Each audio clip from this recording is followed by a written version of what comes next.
name's Brian Urch. I'm the principal investigator for the Rapid Information Overlay Technology, otherwise known as RIOT, and today we're going to show a cyber tracking demonstration where we've integrated 4 social networking websites: Facebook, Twitter, Gowalla, and Foursquare, and we're going to track one of our own employees.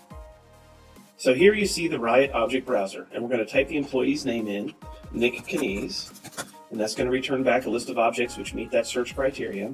And we're particularly interested in this second object. We see Facebook ID, Twitter username, Gowalla username, and we're going to expand the list of methods supported by this object. The second method, get locations, we're going to click on that, and that's going to return back in a KML file a list of all the places where Nick has checked in using his smartphone. So we're now going to click on that link, and that's going to open the KML file.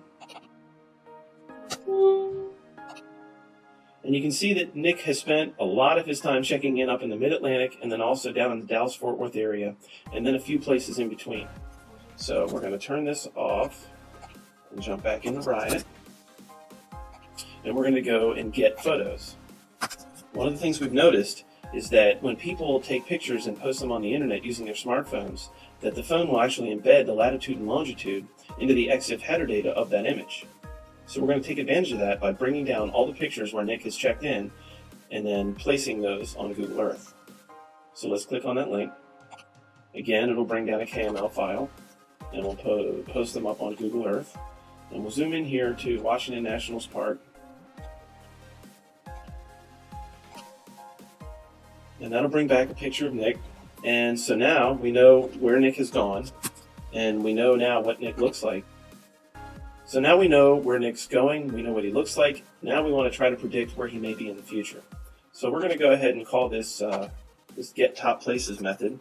It's a very basic analytic, but it's going to return back a pie chart that'll show us the top 10 places that Nick checks in. And you see here the gym is the top place, followed closely by Dallas-Fort Worth. So we're going to analyze the place. So we're going to type in place equals gym, and then username Nick Kanies.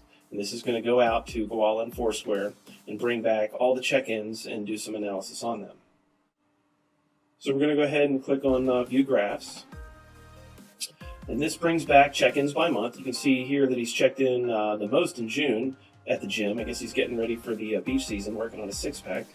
You can also see that the check-ins by day, Monday is the highest day, followed closely by Wednesday. And then here's the most interesting. If you look in check-ins by hour, 6 a.m. appears to be obviously the most frequently visited time at the gym. So if you ever did want to try to get a hold of Nick, or maybe get a hold of his laptop, you might want to visit the gym at 6 a.m. on Monday. Now, one last thing we want to show is the graphical RIOT object browser. We can type Nick in here, and this will bring back Nick's object, and we can click on that, and that will go out and bring back all the associations for that object.